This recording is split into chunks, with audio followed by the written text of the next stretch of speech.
मनुष्यों का ये स्वाभाविक प्रयास रहता है कि अपने भविष्य को जाने, कब क्या आकस्मिक घटनाएं घटित हो जाएंगी उन्हें पहचाने और अपने जीवन को कुछ इस प्रकार से ढाले कि वह उन विपत्तियों से बचकर जीवन को सुखी, सफल और समृद्ध बना सके।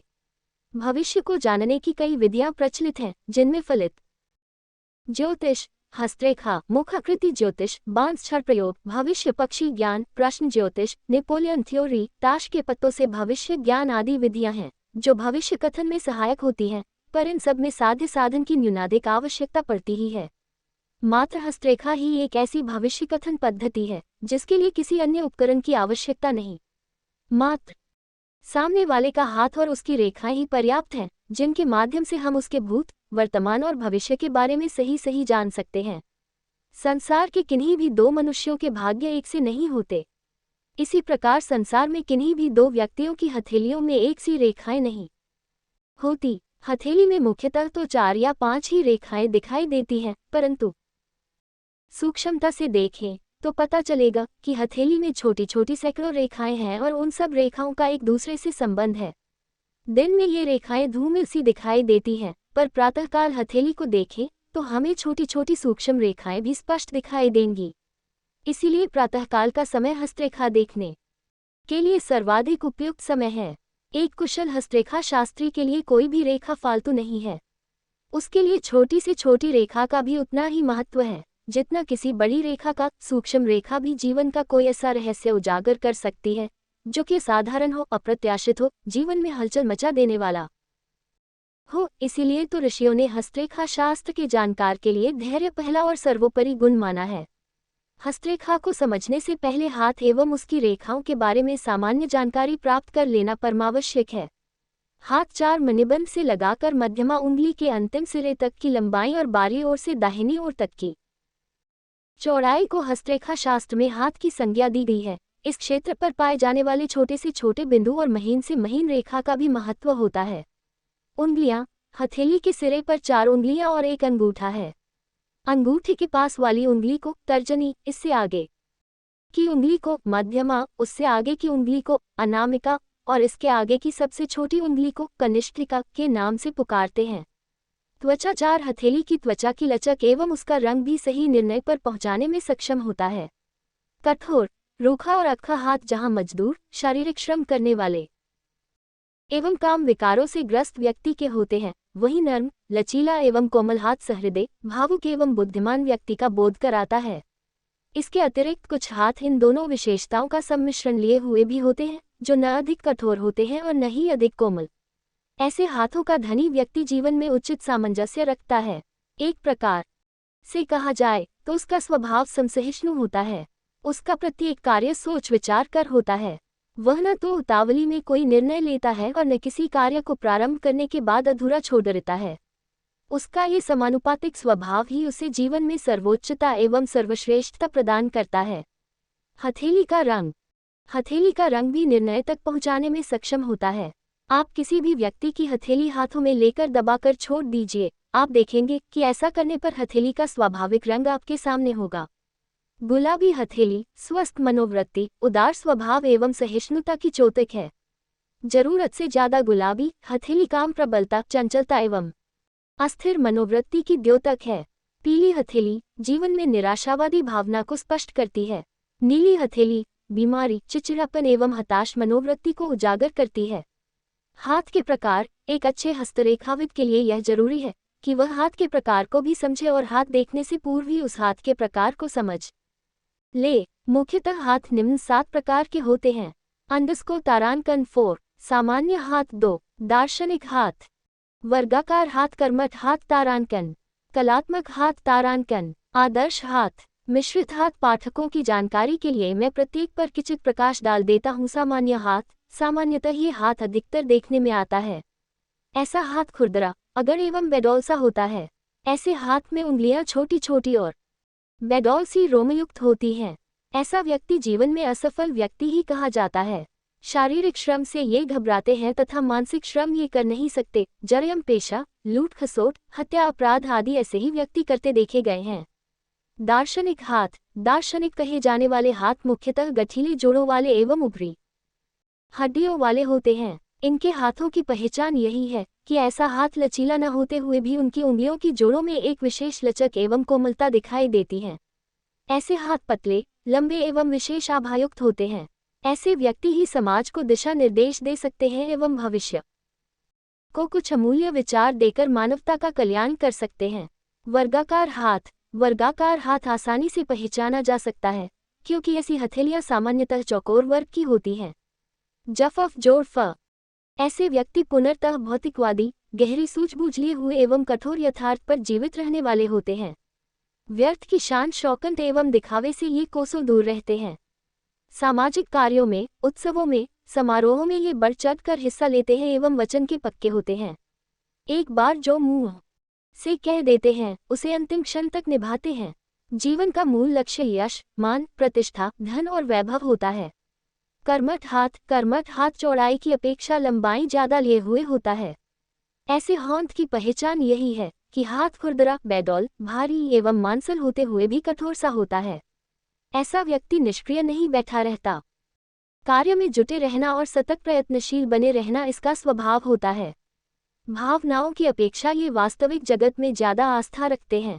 कलात्मक हाथ, ऐसा हाथ नर्म, कोमल, मृदु एवं चिकना गुदगुदा सा होता है। हथेली मांसल, सुडौल एवं ललाए लिए हुए होती है। इस हाथ की विशेषता ये होती है कि इसकी उंगलियां पतली, नुकीली एवं सुगर होती हैं। ये व्यक्ति कल्पना जगत में जीवित रहने वाले होते हैं, सौंदर्य एवं कला के पुजारी होते हैं तथा जीवन में प्रेम की प्रधानता रहती है। आदर्श हाथ अपने आप में एक विशेषता है। इसका गठन सुडौल, गुदगुदा एवं एक कमनीय लोच लिए हुए होता है। एक प्रकार से देखा जाए तो ये हाथ समानुपातिक होते हैं। ऐसे हाथों के धनी ही समाज के सर्वोत्कृष्ट व्यक्ति होते हैं।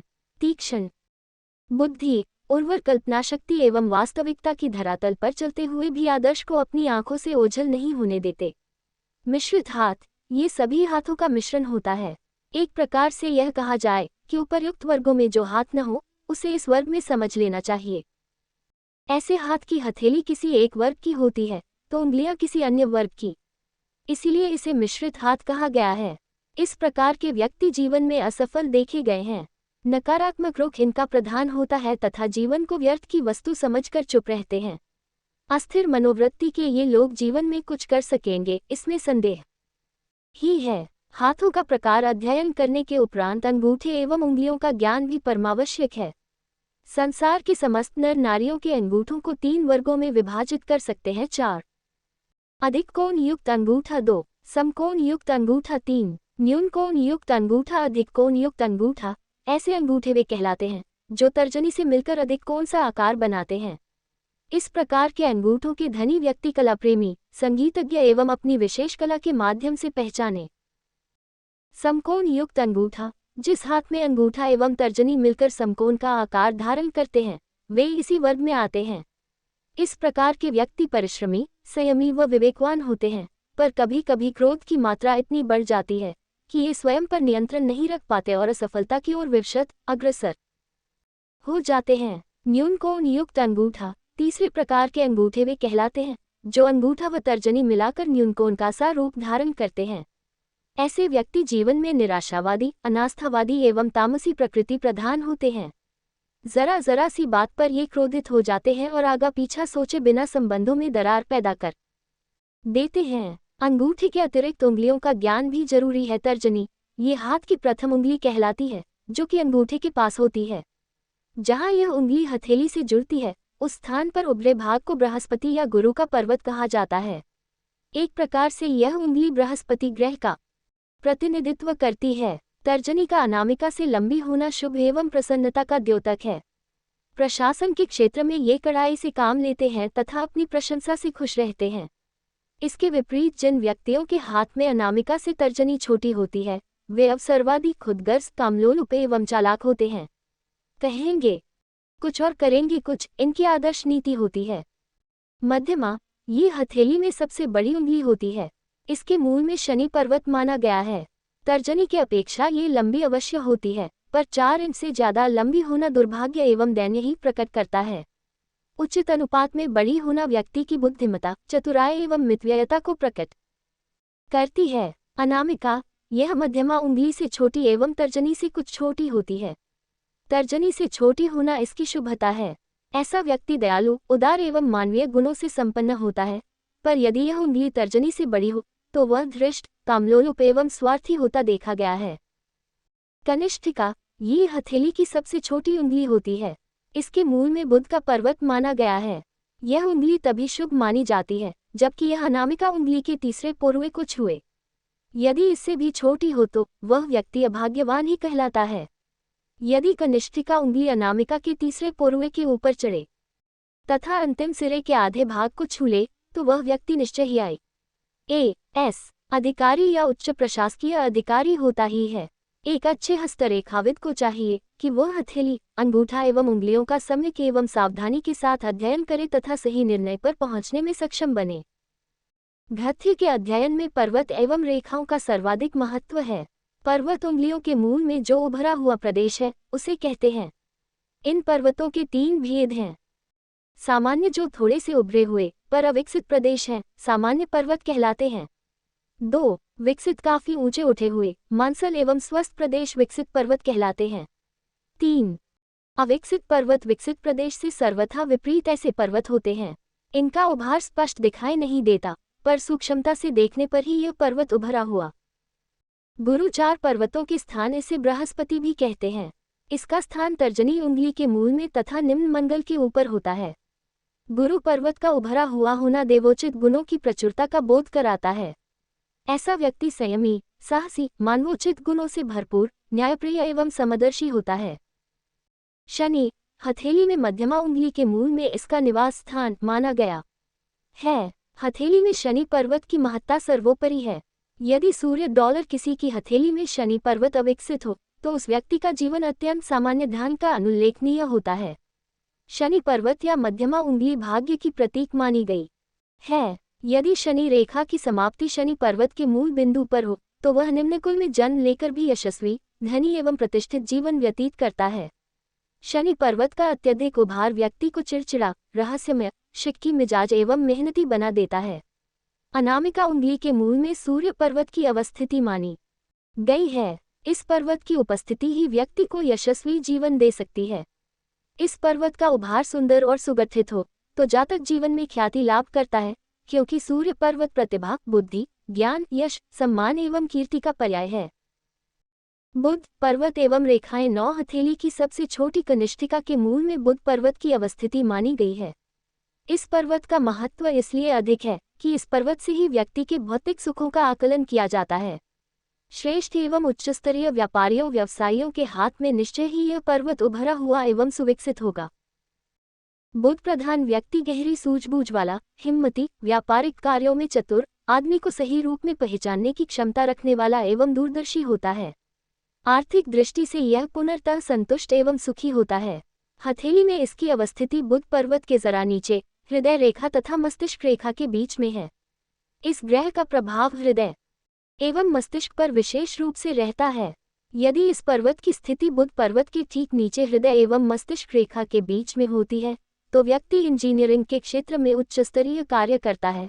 पर यदि इस पर्वत का उभार सुविकसित न हो तो व्यक्ति मशीनी कार्यों में दिलचस्पी लेता है एवं इस प्रकार के कार्यों से जीवन यापन तथा लाभ उठाता है। नेपच्यून इस पर्वत का स्थान हथेली में मस्तिष्क रेखा से नीचे एवं चंद्र क्षेत्र से ऊपर माना गया है। नेपच्यून कलात्मक रुचियों का दाता है, अतः नेपच्यून पर्वत का सुविकसित होना व्यक्ति को कवि, चित्रकार एवं संगीतज्ञ बनाता है।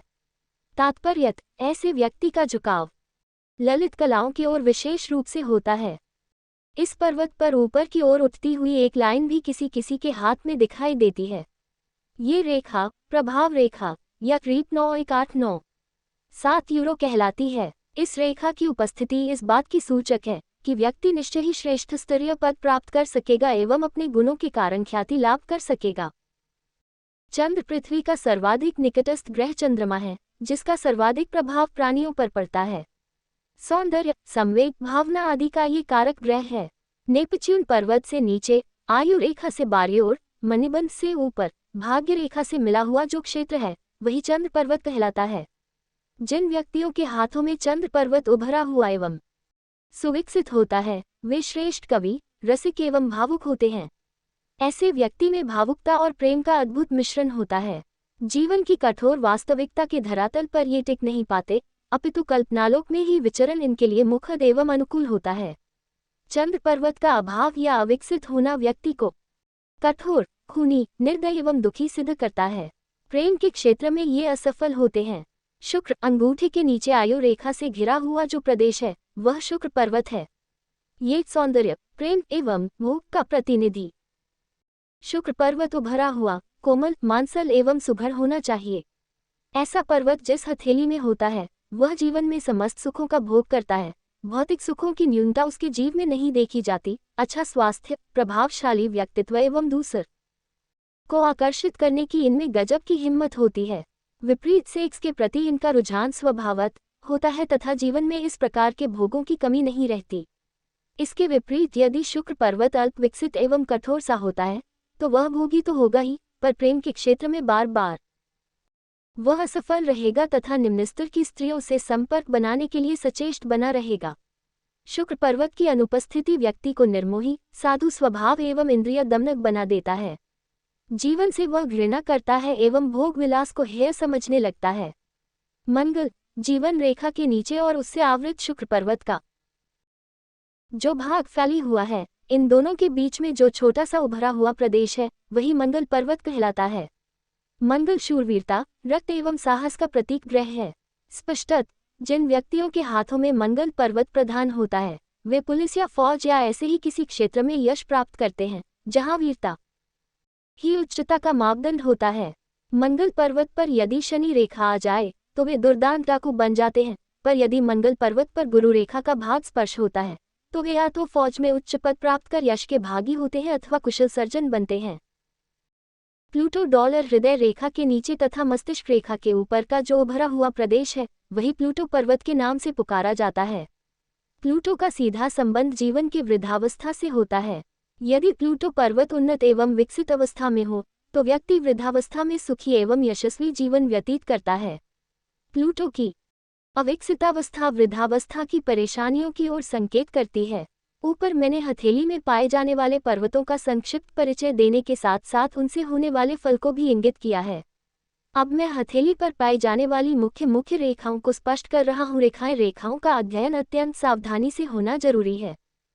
रेखाओं के मुख्य 3 लक्षण हैं। 4 गहरी स्पष्ट सुवाच्य, 2 हल्की, 3 अस्पष्ट। इसमें से पहले प्रकार की रेखा को श्रेष्ठ, दूसरे प्रकार की रेखा को मध्यम एवं तीसरे प्रकार की रेखा को निकृष्ट कहते हैं।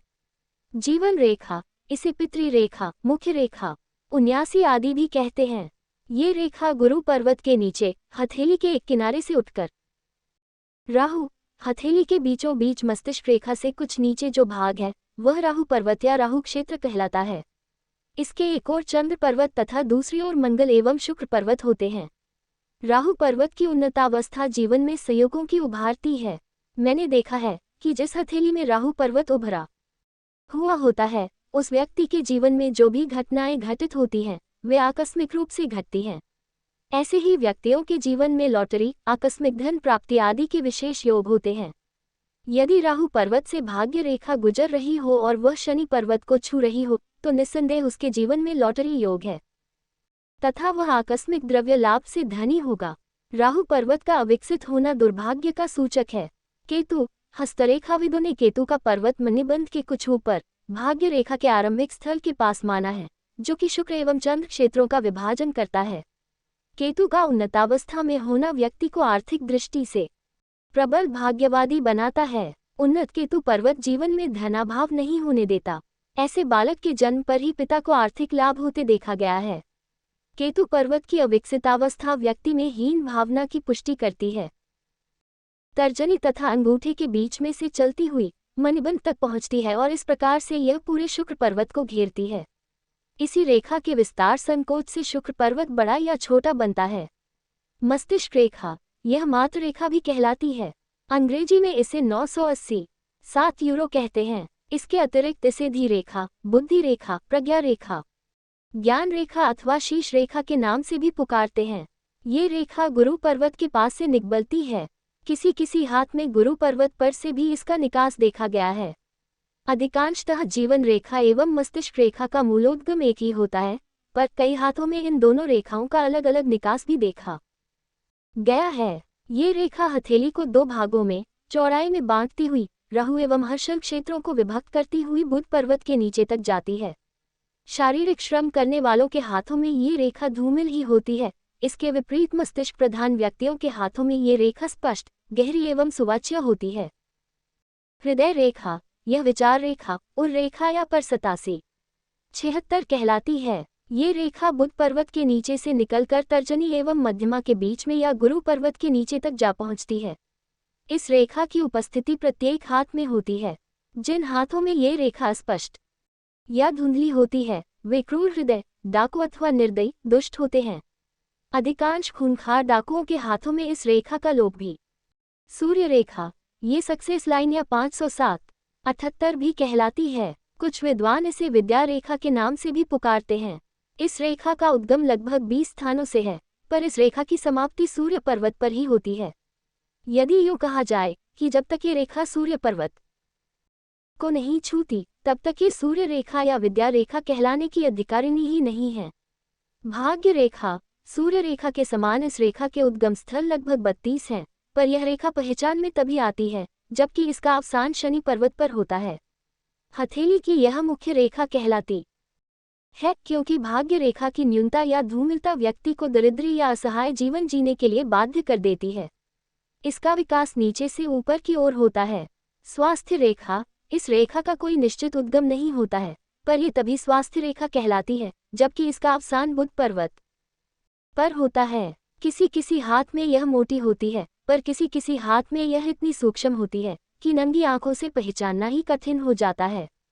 ये रेखा जितनी ही पतली होगी उतनी ही शुभ है। विवाह रेखा, _8 7 यूरो या 7,738 7 यूरो भी कहलाती है। हथेली के बाहरी भाग से अंदर की ओर बुध पर्वत पर जो रेखा आती है वही विवाह रेखा है। इस पर क्रॉस, बिंदु या धब्बा प्रणय संबंधों में बाधाएं उत्पन्न करता है। उपयुक्त मुख्य रेखाओं के अतिरिक्त निम्न गौण रेखाएं भी हैं, जिनकी जानकारी भी पाठकों के लिए आवश्यक है। मंगल रेखा, ये रेखा अंगूठे के पास से जीवन रेखा के उद्गम से निकल कर मंगल क्षेत्र पर जाती है। इसी से यह मंगल रेखा या 760407 कहलाती है। इस रेखा से साहस, वीरता आदि का बोध होता है। शनि वलय, इसे शनि मुद्रा भी कहते हैं। ये रेखा मध्यमा उंगली के मूल में स्थित शनि पर्वत को घेरती है, जिसका एक छोर तर्जनी मध्यमा के बीच एवं दूसरा छोर अनामिका मध्यमा के बीच में होता है। ये वलय भाग्य के शुभाशुभ को प्रकट करने में काफी सहायक रहता है। गुरु वलय, इसे बृहस्पति वलय या गुरु मुद्रा भी कहते हैं। अंग्रेजी में इसे शाह 80 अनक्षः कहते हैं। ये रेखा गुरु पर्वत को घेरकर स्वयं अंगूठी की शक्ल में रहती है। नौकरी, प्रमोशन, लाभ आदि की जानकारी के लिए इस वलय का उपयोग किया जाता है। रवि वलय, शनि एवं गुरु वलय की तरह जो रेखा सूर्य पर्वत को घेरती है वही रवि वलय कहलाती है। यश, मान, प्रतिष्ठा आदि के शुभाशुभ में इसका उपयोग किया जाता है। शुक्र वलय, इसे अंग्रेजी में A0908 A7 भी कहते हैं। जो रेखा तर्जनी मध्यमा के बीच में से निकलकर अनामिका एवं कनिष्ठिका के बीच में पहुंचती है और इस प्रकार एक साथ शनि एवं सूर्य पर्वतों को घेर लेती है, वही शुक्र वलय कहलाता है। इस वलय का शुक्र पर्वत से कोई संबंध नहीं रहता। अंध रेखा, ये धनुषाकार होती है तथा ये चंद्र पर्वत से निकलकर बुध पर्वत के आसपास पहुंचती है। बहुत ही कम व्यक्तियों के हाथों में ये रेखा पाई जाती है। प्रभावक रेखा, ये 76009788 भी कहलाती है। ये रेखा चंद्र तथा वरुण क्षेत्रों को पार कर भाग्य रेखा तक पहुंचने का प्रयत्न करती सी दिखाई देती है। ये जिस रेखा को भी छू लेती है उस रेखा के प्रभाव को कई गुना बढ़ा देती है। यात्रा रेखा, ये रेखा चंद्र अथवा शुक्र क्षेत्र से निकलकर मंगल क्षेत्र की ओर जाती दिखाई देती है। इस रेखा से जल यात्रा या वायुयान यात्रा का सहज ही अध्ययन किया जा सकता है। उच्च पद रेखा, यह मणिबंध से निकलकर केतु क्षेत्र की ओर बढ़ती है। जीवन में उच्च पद प्राप्ति, IAS, RAS आदि का अध्ययन इसी रेखा से होता है। मणिबंध रेखाएं कलाई पर 3, 2 या 1 जो चूड़ी के आकार की बनी हुई रेखाएं दिखाई देती हैं, मणिबंध रेखा कहलाती है। इन रेखाओं से पूरे जीवन को एक दृष्टि में देखा जा सकता है। जीवन का कौन सा भाग सुखी या दुखी होगा, इन रेखाओं से ज्ञात किया जा सकता है। आकस्मिक रेखाएं, उपर्युक्त वर्णित रेखाओं के अतिरिक्त कुछ ऐसी रेखाएं होती हैं जो कभी कभी उभर कर स्पष्ट होती हैं, कुछ समय बाद इनका लोप हो जाता है। ऐसी रेखाएं ही आकस्मिक रेखाएं कहलाती हैं। ये जिस रेखा से संपर्कित होती हैं, उस रेखा को हीनता या उच्चता देने में समर्थ होती हैं। संतान रेखाएं, बुध पर्वत के नीचे विवाह रेखा पर जो खड़ी रेखाएं होती हैं, वे संतान रेखाएं होती हैं। इन रेखाओं से पुत्र पुत्रियों की संख्या, उनकी आयु आदि के बारे में जानकारी प्राप्त की जाती है। आकस्मिक धन रेखा, यद्यपि ये कम हाथों में देखी गई है, पर जिन हाथों में देखी गई है, इसका प्रभाव पूरा अनुभव किया गया है। ये रेखा राहु पर्वत से निकलकर भाग्य रेखा को छूती हुई शनि पर्वत पर स्थित शनि बिंदु को छूती है। लॉटरी आदि का सम्यक अध्ययन इसी रेखा से होता है। वैराग्य रेखा, शुक्र पर्वत से निकलकर कभी कभी एक रेखा स्पष्ट रूप से जीवन रेखा को काटती हुई सी प्रतीत होती है, यही वैराग्य रेखा कहलाती है। उच्च स्तरीय महात्मा साधुओं के हाथ में ये रेखा स्पष्ट देखी जा सकती है। बाधक रेखाएं, शुक्र पर्वत से कई आड़ी रेखाएं निकलकर जीवन रेखा को छूने का प्रयत्न करती सी दिखाई देती हैं। ये बाधक रेखाएं कहलाती हैं। वाहन रेखा, सूर्य रेखा के समानांतर चलती हुई रेखा का झुकाव जब राहु क्षेत्र को पार कर शुक्र पर्वत की ओर होता है, तो ऐसी रेखा वाहन रेखा कहलाने की अधिकारिणी होती है। इस रेखा से वाहन का स्तर, कार, स्कूटर आदि तथा वाहन प्राप्ति का समय आदि ज्ञात किया जाता है। मध्य 42 को समझने व तदनुसार फलकथन अपने आप नौनामे कठिन एवं श्रम साध्य है। केवल पुस्तकों को पढ़कर कोई भी सफल हस्तरेखाविद नहीं बन सकता, जब तक कि उसे वास्तविक ज्ञान 8078 7007-0148 न हो। हाँ, पुस्तकों से ठसे प्रारंभिक ज्ञान हो जाता है। इस विषय में जिज्ञासु ज्ञानार्थियों को चाहिए कि वे प्रारंभिक ज्ञान प्राप्त कर किसी योग्य गुरु के सानिध्य में कुछ समय रहकर ज्ञान प्राप्त करें, वास्तविक ज्ञान ले, तभी हस्तरेखा ज्ञान के क्षेत्र में कुछ होने का दम भर रहे। 2-4 पुस्तकें पढ़कर फलादेश कहना न तो उनके स्वयं के लिए उचित है और न ही सामने वाले के लिए। एतदर्थ इस क्षेत्र में आने वाले व्यक्तियों को गुरु का सानिध्य प्राप्त करना चाहिए। इसके साथ ही यदि संभव हो तो उसे साधना के क्षेत्र में भी प्रविष्ट होना चाहिए, क्योंकि बिना साधना या इष्ट के इस प्रकार के ऑकल्ट साइंस में पूर्ण प्रवीणता श्रम साध्य ही है। जहाँ तक हस्तरेखा का प्रश्न है, इस क्षेत्र में पंचांगुली देवी की साधना अत्यंत आवश्यक है। मैंने कुछ समय पूर्व एक पुस्तक में पंचांगुली मंत्र दिया था एवं संक्षिप्त में मंत्र जप की विधि भी समझाई थी। उसे पढ़कर हजारों पाठकों के पत्र मेरे पास आए, जिसमें उनका आग्रह था कि इस मंत्र का पूरा विवरण दिया जाए और साधना विधि समझाई जाए। पंचांगुली मंत्र अपने आप में अद्भुत है। इसके फल को मैं प्रत्यक्ष देख चुका हूँ और पूर्ण विधि से जिसने भी इसका उपयोग किया है, उसे अपूर्व सिद्धि प्राप्त होते देखा गया है। इस पुस्तक में मैं पंचांगुली यंत्र एवं मंत्र के बारे में पूर्ण साधना पक्ष स्पष्ट करने जा रहा हूँ, पर साथ ही यह भी कह देना मैं अपना कर्तव्य समझता हूँ कि केवल पुस्तक में पढ़कर ही साधना पद्धति में न उलझ जाएं, अपितु गुरु के श्रीमुख से इसे ग्रहण करें एवं उनके आदेशानुसार ही इस कार्य में प्रवृत्त हो, तभी सिद्धि सुलभ है। ऐसा कहकर मैं गुरुवाद को बढ़ावा देना नहीं चाहता, अपितु मेरा व्यक्तिगत अनुभव है कि प्रत्येक साधना, उपासना, तंत्र या मंत्र में ऐसे स्थल होते हैं जिन्हें भली प्रकार नहीं समझने से सारा किया कराया गुड़ गोबर हो जाता है। मेरे एक घनिष्ठ परिचित हैं जिन्हें साधना क्षेत्र में अल्प ज्ञान था, पर वे इस अल्प ज्ञान को ही पूर्ण ज्ञान समझ बैठे थे। एक दिन मेरे पास बैठे बैठे बातचीत कर रहे थे। बातों ही बातों में पंचांगुली मंत्र पर चर्चा चल पड़ी। साथ ही पंचांगुली यंत्र पर भी कुछ बातें हुई। वे संभवतः इसी फिराक में थे। एक दिन जब मैं जोधपुर से बाहर था, वे घर आए तथा घर में रखे पंचांगुली यंत्र की नकल एक कागज पर उतार ली तथा उसे अपने घर ले जाकर पूजा कर मंत्र साधना में लीन हो गए। 21 दिनों तक नियमित वे साधना में रत रहे और इसके बाद उन्होंने लोगों के हाथ देखकर जो भी भविष्यवाणियां की, वे अचूक सिद्ध हुई। कुछ साधना का प्रभाव, कुछ उनका स्वयं का प्रयत्न। वे शीघ्र ही नगर में छाने लगे, लोगों की उनके यहाँ भीड़ लगने लगी, धन कमाने लगे, यश फैलने लगा और इन सब के बीच नियमित साधना पक्ष की उपेक्षा रही। धीरे धीरे कुछ ही समय बाद साधना भ्रष्ट हो जाने के फलस्वरूप बदनाम हुए तथा घोर विपत्तियां उठानी पड़ी। इसका कारण था सही मार्ग का न चुना जाना। उन्होंने केवल पुस्तक ज्ञान लिया, जबकि व्यवहारिक पक्ष की उपेक्षा रही, फलस्वरूप साधना का सही मार्ग नहीं पहचान सके और पथभ्रष्ट होकर बदनाम होना पड़ा। पंचांगुली यंत्र अपने आप में विलक्षण है। एक प्रकार से यह यंत्र स्वयं भी सिद्ध है। ज्यों-ज्यों मैं भारतीय तंत्र मंत्र के क्षेत्र में प्रवेश करता हूँ, त्यों-त्यों मैं आश्चर्यचकित हो जाता हूँ। मुझे गर्व होने लगता है अपने पुरखों पर, तपस्वी ऋषियों पर, उन महर्षियों पर जिन्होंने इस प्रकार से मंत्रों का प्रादुर्भाव किया, ज्ञान का अद्भुत भंडार, एक विलक्षण थाती हमें दे गए। सच, यदि मेरा जन्म भारतवर्ष में न हुआ होता, तो मैं इसे अपना दुर्भाग्य ही मानता। पर आज जिनके पास भी ऐसे ग्रंथ हैं, वे उसे दबाकर बैठ गए हैं। हवा तक नहीं लगने देते। न वे स्वयं समझते हैं और न दूसरों को समझने में सहायक होते हैं। जिनके पास तंत्र मंत्र संबंधी ज्ञान है, वे उसे अपनी बबती समझ बैठे हैं और दूसरों को बताने में उन्हें कष्ट होता है। मर जाएंगे, अंत समय आ जाएगा, उस समय भी लेन देन की बात करेंगे, पर ऐसे ज्ञान को दूसरों को नहीं देंगे, स्वयं के साथ ही समाप्त कर लेंगे। काफी कटु अनुभव है इस क्षेत्र में मुझे। सैकड़ों घटनाएं कौंध रही हैं मेरे दिमाग में, पर चुप रहना ही श्रेयस्कर है। केवल एक घटना ही इस औचित्य को सिद्ध करने में पर्याप्त होगी। मेरे जीवन का एक महत्वपूर्ण हिस्सा भारत के शीर्षस्थ साधुओं महात्माओं से मिलने में बीता है।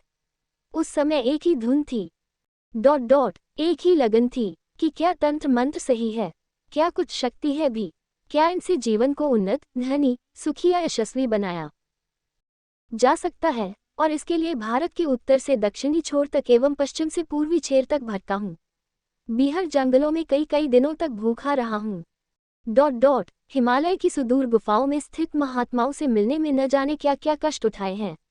और इन सब में कई पाखंडी साधुओं ने मुझसे अनुचित सेवा लेकर ठगा भी है, तो कई ऐसी दिव्य मूर्तियों के भी दर्शन हुए हैं कि मैं अपने जीवन को सफल मानने लगा हूँ। उन तपस्वी ऋषियों से जो मंत्र तंत्र मिले हैं, जो साधना पद्धति मिली है, वो अमूल्य है, उस पर पूरे जीवन का सुख भोग न्यौछावर है। इन्हीं दिनों मैं घूमता घूमता देहरादून से ऊपर मुख्य सड़क छोड़कर कच्ची पगडंडी के सहारे एक महात्मा से मिलने जा रहा था। उनका पता एक भटकते सन्यासी से मिला था। सर्दी की रात। मेरे शरीर पर एक कुर्ते के अतिरिक्त कुछ नहीं। पास एक थैली में एक धोती तथा एक कुर्ता और था। उस समय मेरे पास कोई निधि नहीं थी। रुपया टका पास में रखता ही नहीं था। एक लक्ष्य ही तो मेरी निधि थी। सर्दी से थरथराता, जंगली पशुओं के भय से बड़ा चला जा रहा था। लगभग रात के 3 बजे होंगे, जबकि मैं रास्ता भटकने पर भी एक छोटी सी कुटिया के द्वार पर जा पहुंचा। काफी धक्के दिए, पर द्वार खुला नहीं, अंदर से बंद था। हारकर मैं पास ही एक पेड़ पर चढ़कर बैठ गया, जिससे वन्य पशुओं से सहज रक्षा हो सके। सुबह जब अंधेरा कुछ छंटा, तो मैं पेड़ से नीचे उतरा। पास के कुंड में जाकर स्नान किया, कपड़े बदले, संध्या वंदनादि नित्य नैमित्तिक कार्य से निवृत्त हुआ और महात्मा जी की पर्णकुटी के सामने श्रद्धानक जा पहुंचा। देखा तो चकित रह गया। कुटिया का द्वार खुला था और महात्मा पृथ्वी से लगभग 1.5 फीट ऊपर हवा में बिनाधार स्थित ध्यानस्थ थे। आंखों पर विश्वास नहीं आया, बुद्धि ने गवाही न दी, पर मैं सजग था, स्वस्थ था। हौले से पृथ्वी पर बैठ गया। लगभग 3 घंटे वे इसी प्रकार ध्यानस्थ रहे। उन्होंने आंखें खोली और धीरे धीरे हवा में तैरते हुए से वे पृथ्वी पर बैठे, अकचाए नहीं, बोले, आ गए तुम? हाँ महाराज, योगी ने ही मेरा स्थान तुम्हें बताया। जी, क्यों आए हो? आपको सेवा करने और श्री चरणों में बैठकर कुछ सीखने के लिए, मैंने श्रद्धा से उत्तर दिया। वे 2 क्षण तक ज्यों के त्यों बैठे रहे, फिर बोले, जैसी प्रभु की इच्छा, और वे बाहर निकल गए। मैंने कुटिया को साफ किया, मिट्टी से आंगन लीपा और आसपास के स्थान को साफ करने में जुटा रहा। लगभग 1 प्रहर रात गए वे लौटे। कुछ बोले नहीं, मुझे कुटिया से बाहर भेजा और उन्होंने अंदर से दरवाजा बंद कर लिया। भूख और सर्दी से मैं बेहाल था।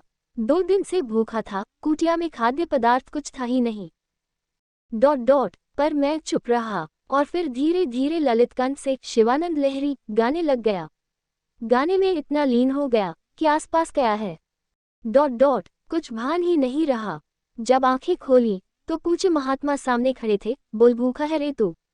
उनके स्नेहपूर्ण व्यवहार तथा सिर पर हाथ फेरने से मन में करुणा उमड़ पड़ी। आंखों से आंसू झरने लगे। वे मुझे पकड़कर कुटिया के अंदर ले गए। बोले, मेरे पास तो खिलाने के लिए कुछ भी नहीं रे। मैं चुप रहा। कुछ योग साधना संबंधी प्रश्न किए। बोले, थोड़ा बहुत जानता तो है तू? अच्छा, दहर विद्या तुझे बता देता हूँ। जिससे तुझे भूख नहीं लगेगी। मैं दहर विद्या के बारे में कई व्यक्तियों से सुन चुका था, पर किसी को भी इसका ज्ञान नहीं था। आज यो अनायास यह मंत्र रत्न मेरे हाथ आ जाएगा, इसकी तो कल्पना ही नहीं की थी। प्रभु की इस कृपा पर मैं नतमस्तक था। उन्होंने दहर विद्या का कवच मंत्र एवं विधि समझाई। मैं रात भर उन्हें जपता रहा। प्रातःकाल होने पर मैं अपने आप को काफी हल्का अनुभव कर रहा था। भूख प्यास का तो अस्तित्व ही नहीं था मन में। अस्तु। पूज्य महात्मा जी के चरणों में मुझे लगभग 12 दिन तक बैठने का मौका मिला। 13वें दिन उनकी आज्ञा से बिना इच्छा भी मुझे प्रस्थान करना पड़ा। पर इस बीच मेरी जिज्ञासा पर उन्होंने मुझे पंचांगुली यंत्र समझाया, विधि बताई। पंचांगुली मंत्र तो मैं अपने पूज्य पिताजी से सुन चुका था, पर उस मंत्र का कौलन पूज्य श्री से समझा। विशेषतः पंचांगुली यंत्र का वर्णन तो कई जगह से पढ़ा था, पर उसके बारे में जानकारी कहीं नहीं थी। पूज्य श्री ने जिस वात्सल्य भाव से मुझे समझाया, वह अविस्मरणीय रहेगा।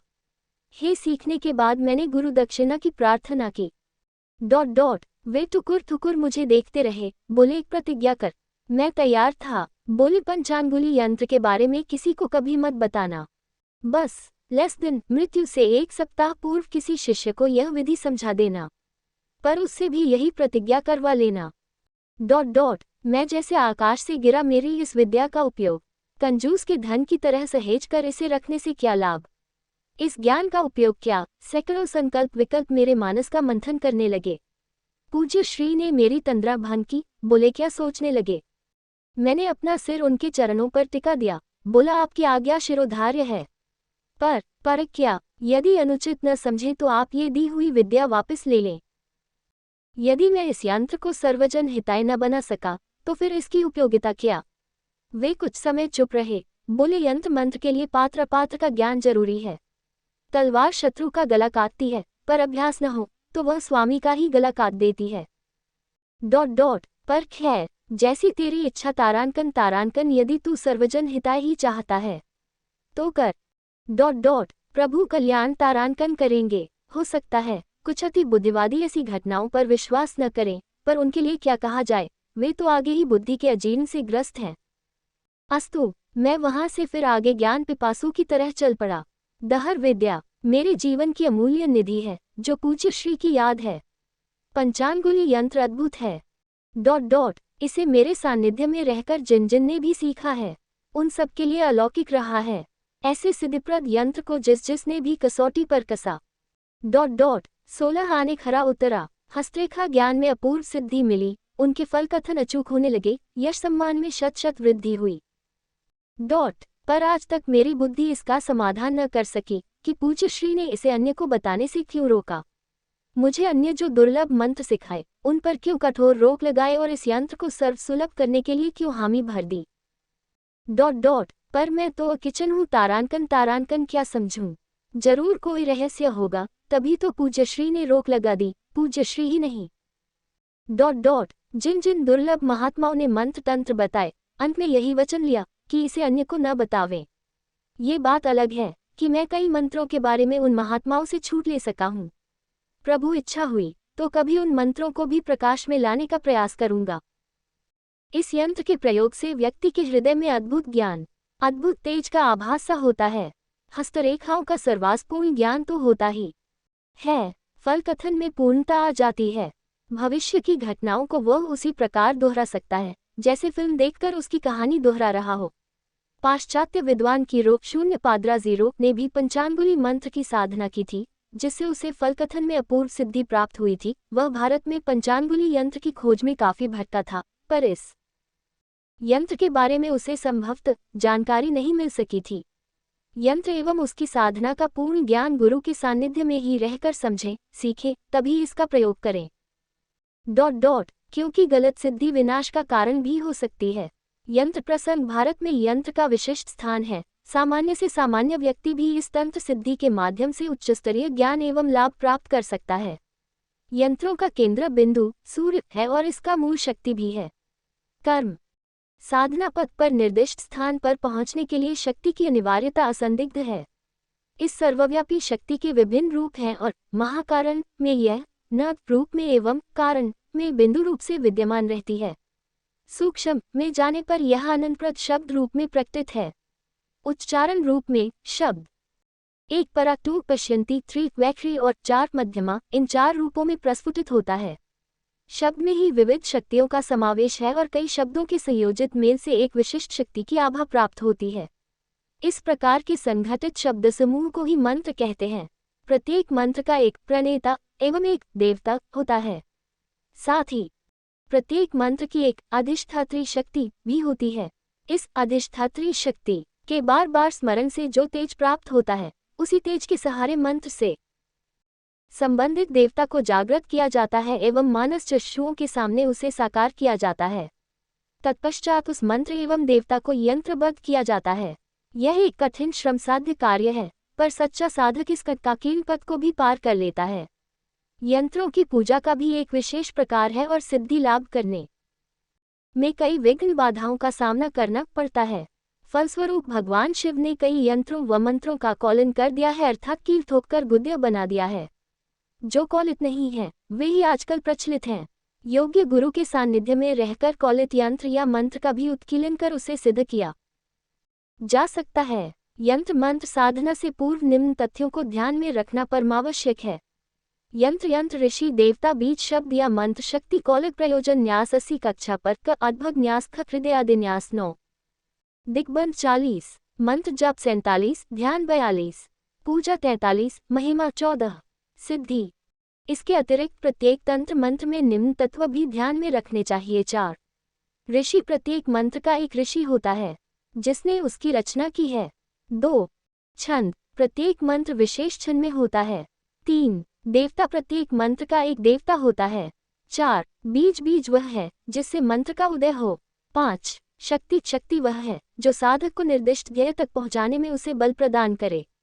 6 कीलक वह कहलाता है जो इस शक्ति को लक्ष्य तक पहुंचाने में साधक को दृढ़ रखे।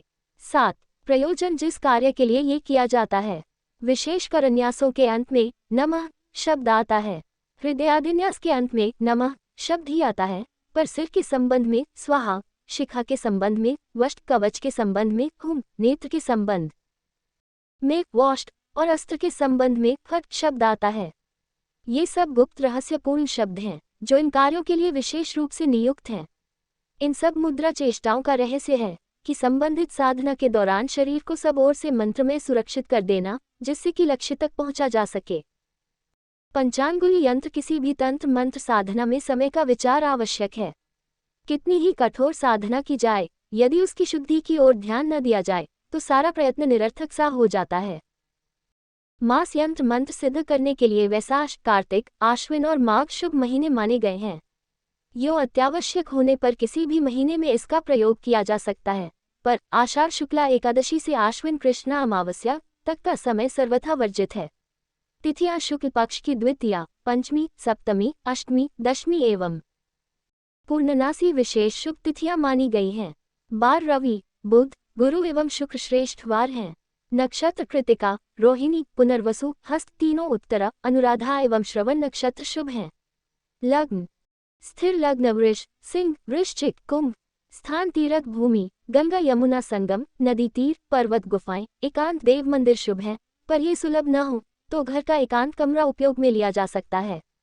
यंत्र स्थापन शुभ दिन, शुद्ध समय में एकांत स्थित साधना स्थान को स्वच्छ पानी से धो ले। कच्चा आंगन हो तो गोबर जो जमीन पर न गिरा हो से लीप ले। तत्पश्चात लकड़ी के एक समचौरस पट्टी पर श्वेत वस्त्र धोकर बिछा दे एवं उस पर चावलों से हाथ की आकृति का निर्माण करें। तत्पश्चात उस हाथ की आकृति के मध्य में ताम्रपत्रांकित पंचांगुली यंत्र स्थापित करें। उस पर लाल वस्त्र आच्छादित नारियल रखें एवं संभव हो तो पंचांगुली देवी की स्वर्ण मूर्ति अथवा रजत मूर्ति स्थापित करें। मूर्ति 1.25 तोला या 5.25 तोला वजन में हो।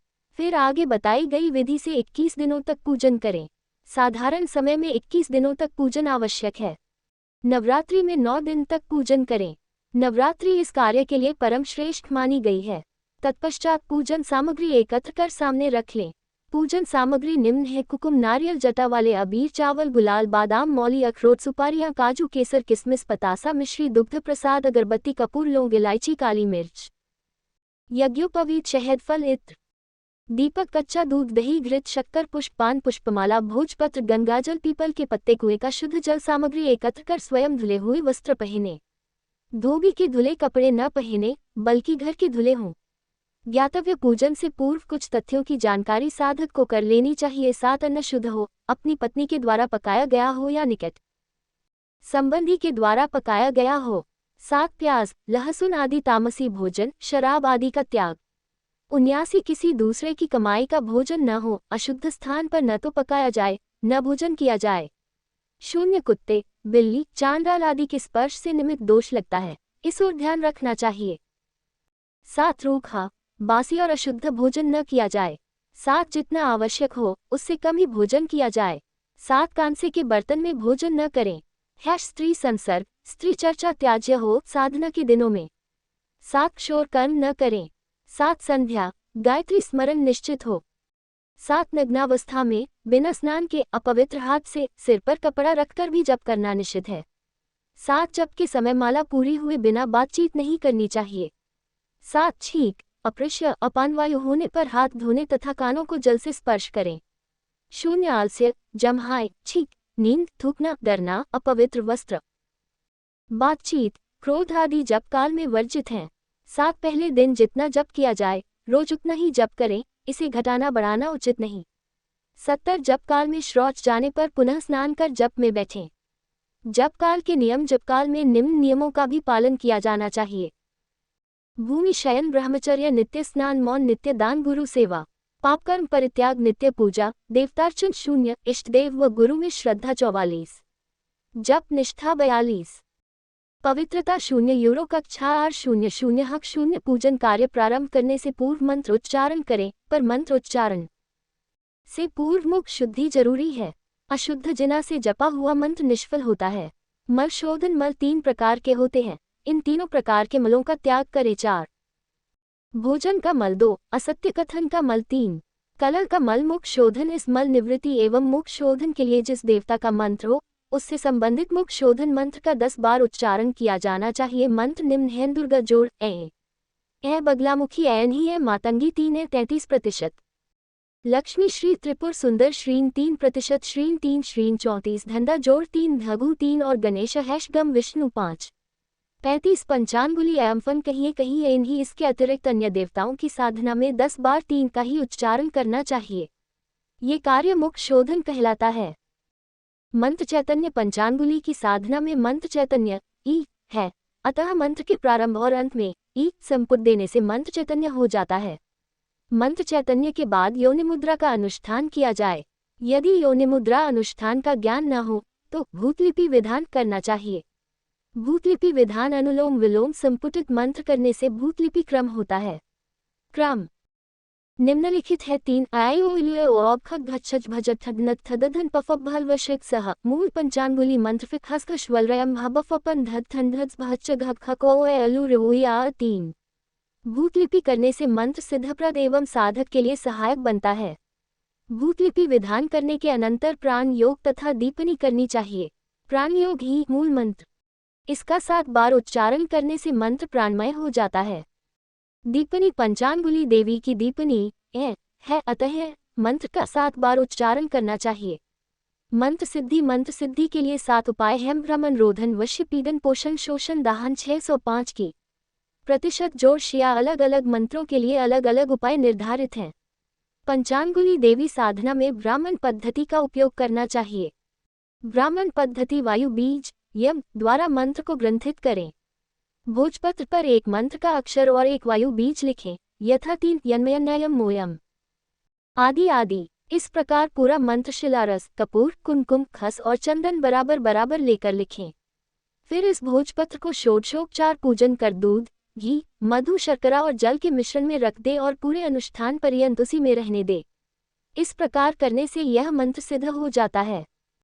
पंचांगुली ध्यान। पंचांगुली महादेवी श्री सीमंधर शास ने अधिष्ठात्री करस्यासो शक्ति श्री त्रिदशेषितु पंचांगुली मंत्र 3 नमो पंचांगुली पंचांगुली परशरी परशरी माता मयंगल वशीकरणी लोहमय दंडमनेनी 64 काम विहंदनी रणमध्ये रावलमध्ये शत्रुमध्ये दिवानमध्ये भूतमध्ये प्रेतमध्ये पिशाचमध्ये झोटीमध्ये डाकिनीमध्ये शंखिनीमध्ये यक्षिणीमध्ये दोषिनीमध्ये शेकनीमध्ये गुणीमध्ये गारुणीमध्ये विनारीमध्ये दोषमध्ये दोषाशरणमध्ये दुष्टमध्ये घोरकाष्टमो झूपरे बुरो जो कोई करे करावे जड़े जड़ावे तच्चिंते चिंतावे तस माथे श्री माता श्री पंचांगुली देवी तनो बज निर्धार पड़े 3 ठन ठन ठ स्वाहा।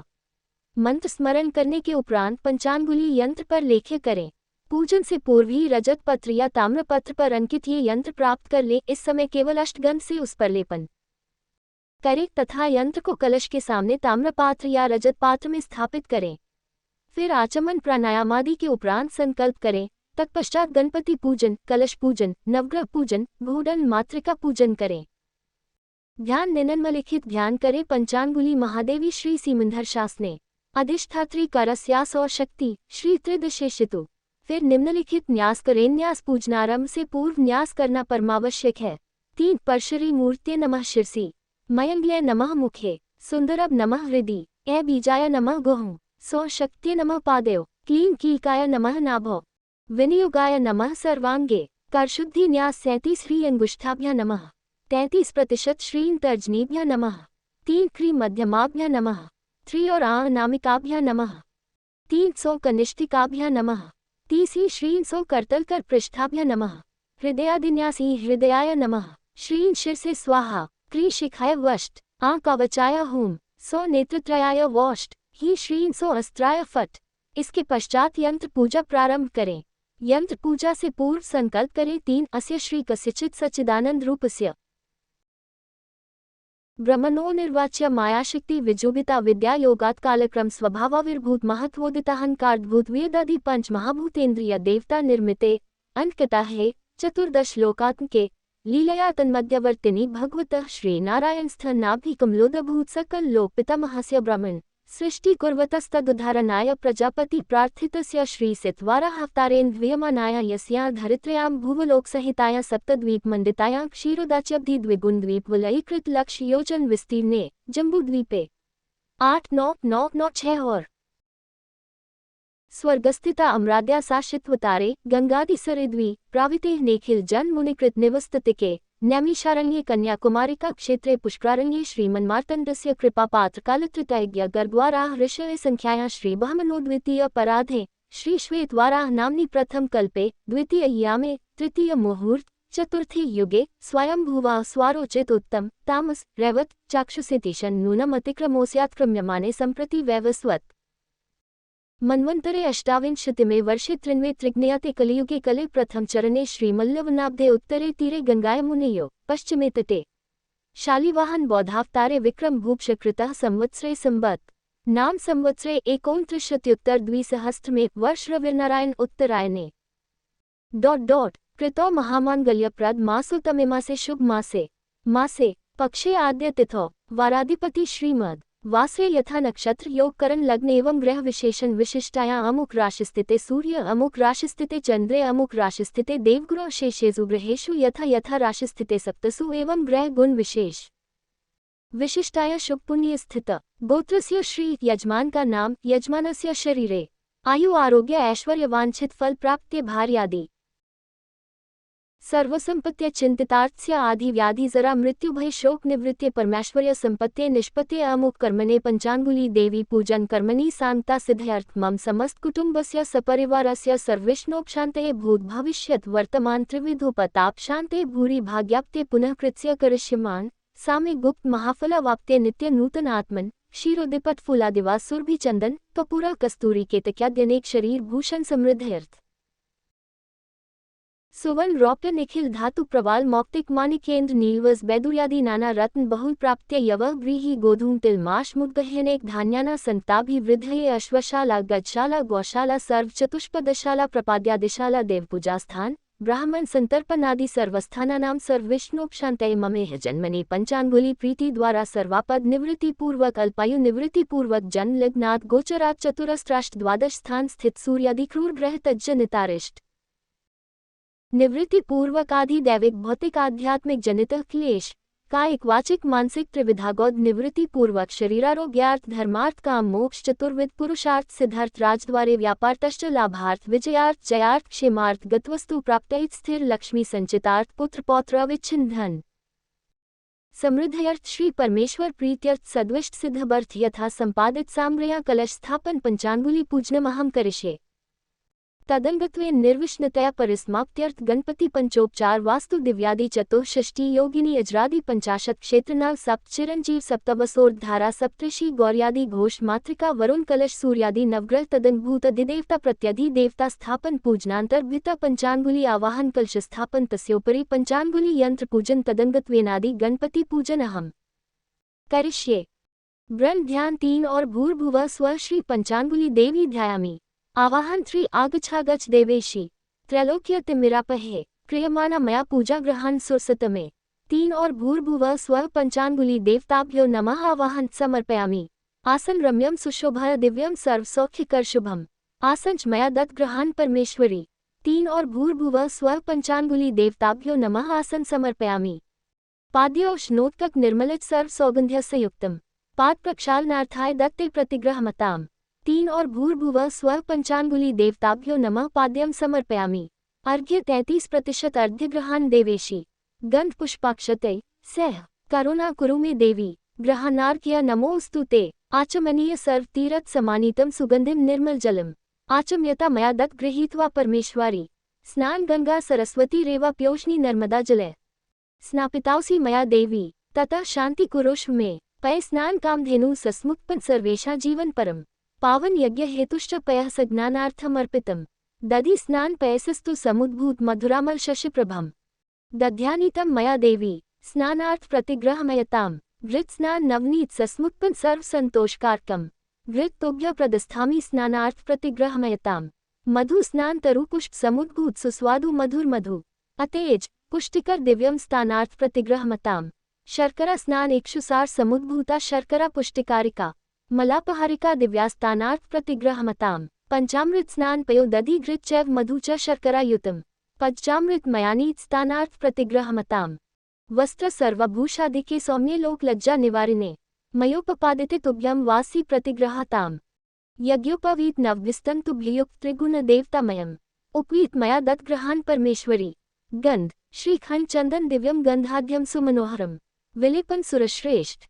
चंदन प्रतिग्रहमताम अक्षत अक्षताश्च सुरेष्ठ कुकुमाक्ता सुशोभिता मया निवेदिता भक्त्या ग्रहण परमेश्वरी पुष्प 3 माल्यादीनि सुगंधीनि मालत्यादीनि वै प्रभो मयानीतानि पुष्पाणि प्रीत्यर्थ प्रतिग्रहमताम सौभाग्य द्रव्य श्वेत चूर्ण रक्त चूर्ण हरिद्रा कुकुमान्वितः नाना परिमल द्रव्य प्रियता परमेश्वरी धूप वनस्पति रसोदभूतो गंधाद्यो गंध उत्तमः आध्रेय सर्वदेवाना धूप 5 यम प्रतिग्रहमताम दीपाजम च वर्तिसयुक्तम वन्हिना योजित मया दीपग्रहान देवेशी त्रैलोक्यतिमिरापहा नैवेद्य नैवेद्यम ग्रहाता देवी भक्ति में हाचला कुरु ईप्सित में वर देहि परत्रेह परागतिम तांबूल पुंगीफल महद्दिव्य नागवल्ली दलैर्युतम अलादि चूर्ण संयुक्त तांबूलम प्रतिग्रहमताम ऋतुफल इदम फल मया देवी स्थापित पुरतस्तव तेन में सफला वाप्तिर्भवेत् जन्मनि जन्मनि दक्षिणा हिरण्य गर्भ गर्भस्थ हेम बीज विभावसो अनंत पुण्य फलद मतः शांति प्रयच में कर्पूर आरती 3 आर आरती पार्थिव 0 रज पितुर प्रायधाम्भ्य दिव सदात्सी भूति वितिष्ठ सात्वेश वर्तितमः 33% कदली गर्भ संभूत कर्पूर च प्रदीपितम आरार्तिक्यमः कुर्वे पश्य में बर्दो भाव मंत्र पुष्पावली 3 और यज्ञेन यज्ञम जंत देवास्तानि धर्मानि प्रथमान्यासन तहनाक महिमान सचंत यत्र पूर्वी साधथा संति देवा मानसी प्रदक्षिणा यानी कानि च पापानि जन्मांतर कृतानि च तानि तानि प्रदर्शयन्ति प्रदक्षिणा पदे पदे विशेषार्घ्य नमस्ते देवदेवेश नमस्ते धरणीधर नमस्ते जगदाधार अर्घ्यनः प्रतिग्रहमताम वरदत्वं वर देहि वांछित वांछितार्थद अनेन सफलार्घ्येन फलदोस्तु सदा मम गत पाप गत दुख गतम दारिद्र्यथमेव च आगता सुख संपत्ति पुण्य 5 हम तक दर्शनात् पूजा के पश्चात यंत्र की विशेष पूजा प्रारंभ की जाए। प्रथमावरण पूजन प्रथमावरण में यंत्र के चारों ओर जो 4 रेखाओं की परिधि है उसका पूजन होगा। क्रमशः प्रथम द्वितीय तृतीय और चतुर्थ रेखा का अलग अलग पूजन करें। पूजा का प्रारंभ पश्चिम द्वार उत्तर द्वार पूर्व द्वार एवं फिर दक्षिण द्वार से होगा। प्रथम रेखा पूजन, इसमें नमः कहने के बाद गंध, अक्षत, पुष्प चढ़ाना चाहिए। श्री त्रैलोक्य मोहिनी नमः, श्री सर्व सिद्धप्रद नमः, श्री सर्व रक्षाकर नमः, श्री सर्वार्थ साधक नमः। द्वितीय रेखा पूजन, श्री ब्रहा नमः पश्चिम, श्री माहेश्वर्य नमः कोण, श्री कौमार्य नमः उत्तर, श्री वैष्णव्य नमः कोण, श्री वाराह नमः पूर्व, श्री इंद्राण्य नमः कोण, श्री लक्ष्मी नमः दक्षिण, श्री पंचांगुल्य नमः कोण। तृतीय रेखा पूजन, श्री कामाकर्षिणी नमः, श्री बुद्धबाकर्षिणी नमः, श्री अहंकाराकर्षिणी नमः, श्री शब्दाकर्षिणी नमः, श्री स्पर्शाकर्षिणी नमः, श्री रूपाकर्षिणी नमः, श्री रसाकर्षिणी नमः, श्री गंधाकर्षिणी नमः। दिशाओं का क्रम उपलिखित ही होगा। चतुर्थ रेखा पूजन, श्री चित्ताकर्षिणी नमः, श्री थैर्याकर्षिणी नमः, श्री स्मृत्याकर्षिणी नमः, श्री नामाकर्थिनी नमः, श्री बीजाकर्षिणी नमः, श्री आत्माकर्षिणी नमः, श्री अमृताकर्षिणी नमः, श्री शरीराकर्षिणी नमः। पूजन में दिशाओं का क्रम उपलिखित ही होगा। इस प्रकार से चारों रेखाओं का पूजन कर पुनः चारों रेखाओं का एक साथ षोडशोपचार पूजन कर पुष्पांजलि एवं नैवेद्य भेंट करें। द्वितीय आवरण पूजन, इस आवरण में यंत्र के घोष कमलों का पूजन होगा। दिशाओं का क्रम उपलिखित ही होगा। 3 सर्वज्ञाय नमः, 30 सर्वशक्तिप्रदाय नमः, 3 और सर्वैश्वर्यप्रदाय नमः, 3 और सर्वज्ञानमय नमः, 33% सर्वव्याधि नाशिन्य नमः, 33% सर्वाधाराय नमः, 3 सर्वपापहराय नमः, 3 सर्वानंदमय नमः, 33% सर्वरक्षामय नमः, 33% सर्वैप्सित फलप्रदामय नमः, 3 कामेश्वरी नमः, 33% सर्वेश्वरी नमः, 3 मोहिनी नमः, 3 जयिनी नमः, 3 कामरूपाय नमः, 3 और विश्वमोहिन्ये नमः। तृतीयावरण पूजन, इस पूजा में अंदर के अष्टदलों का पूजन होगा। अष्टदलों के पूजन में दिशाओं का क्रम पूर्व, दक्षिण, पश्चिम, उत्तर होगा। फिर कोनों का पूजन क्रमशः आग्नेय, नैऋत्य, वायव्य, ईशान होगा। इसमें प्रत्येक दल का पूजन घोषोपचार से अलग अलग होगा।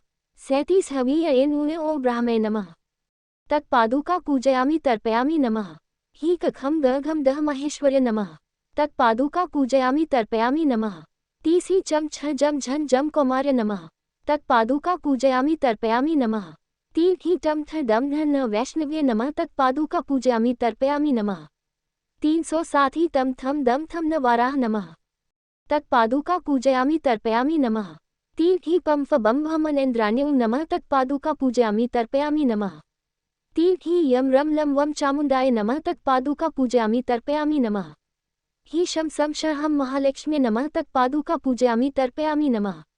69 चतुर्थावरण पूजा, इस आवरण में 16 त्रिकोण हैं। पश्चिम त्रिकोण से होकर वाम भाग से आगे के त्रिकोणों का पूजन होगा। 3% 3 और नमः, श्री श्री श्री नमः, ही नमः, क्री क्रो क्री नमः, सो नमः, हो हदो है नमः, वम व नमः, सम नमः, हम नमः, ग नमः, ज नमः, भ्रा नमः, जुन नमः, क्रॉन नमः, ठन नमः, दम नमः। तत्पश्चात 9 त्रिकोणों का समग्र पूजन करें। पूजन मंत्र निम्न है। 37 3 4 33% श्रीन 37 ही 30 क्री 30 130 और 34 वम 37 सम 3% हूँ 34 का 37 च 30 भ्रा 30 चू 37 करो 30 था 37 दम 30 3 और 3%। पंचमावरण पूजन, इस आवरण में 12 त्रिकोण हैं। पश्चिम त्रिकोण से पूजन आरंभ कर वानमा भाग से आगे के त्रिकोणों का क्रमशः पूजन होगा।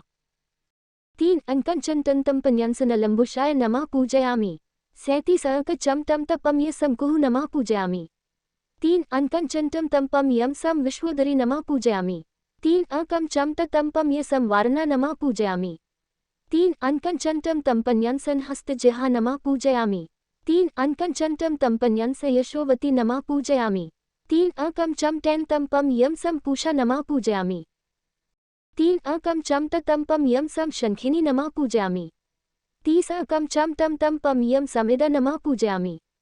षष्ठमावरण पूजन, इस आवरण में 10 त्रिकोणों का पूजन होगा। पश्चिम त्रिकोण से प्रारंभ कर क्रमशः बाएं चलते हुए पूजा होगा। 3 और सर्वज्ञ नमः, 33% सर्वशक्तिमय नमः, 3 और सर्वेश्वर्य प्रदा नमः, 33% सर्वज्ञान प्रदा नमः, 37 कर ज्ञान प्रदा नमः, 3 काल ज्ञान प्रदा नमः, 3 सर्वसिद्धि प्रदा नमः, 3 सर्वातीता नमः, 3 सर्वभावी नमः, 3 और सम्मोहनाय नमः। सप्तमावरण पूजन, इस आवरण में 8 त्रिकोण हैं। पूजन पश्चिम त्रिकोण से पूर्ववत होगा। 33 श्रीन आकर्षय नमः। 3 श्रीन बीजाय नमः। 33% श्रीन धिष्ठाय नमः। 37 श्रीन विष्ठाय नमः। 33% श्रीन अविष्ठाय नमः। 3 श्रीन त्यष्ठाय नमः। 33% श्रीन महिष्ठाय नमः। 3 श्रीन पुरिष्ठाय नमः। भविष्यत पूजन तब 85 रुपये 4 भविष्यत पूजन करें। 3 और अ नमः। 33% एडो नमः। अंडस्को और ई नमः। 37 उ नमः। ऊ नमः। 3 और री नमः। 3 री नमः। 33% लू नमः। 3 और लू नमः। 3 और ए नमः। 3 और ए नमः। 33% ओ नमः। 329 और नमः। 33% अ नमः। 6 3 अ नमः। 3 क नमः। 33% खम नमः।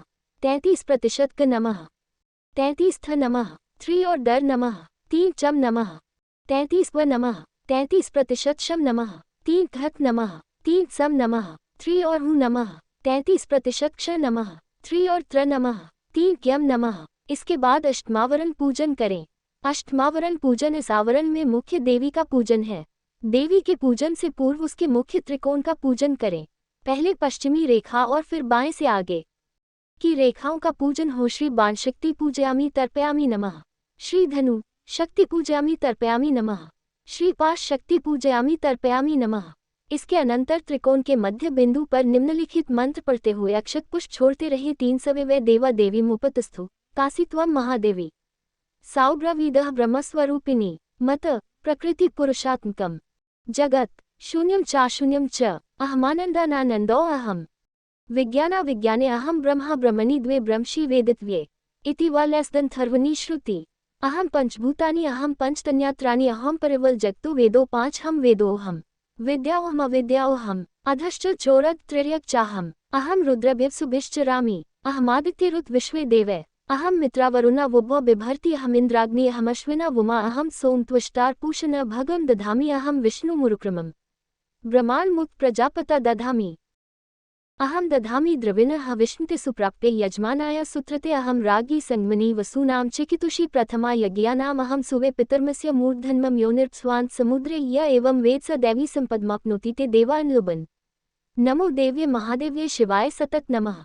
नमः प्रकृत्ये भद्राय नियता प्रणताः समतां ताम्रेण वर्णा तपसा ज्वलन्ती वैरोचनी कर्मफलेषु जुष्टां दुर्गा देवी चरनामः प्रपद्यो महेसुराज्ञाश्च त्रियते नमः।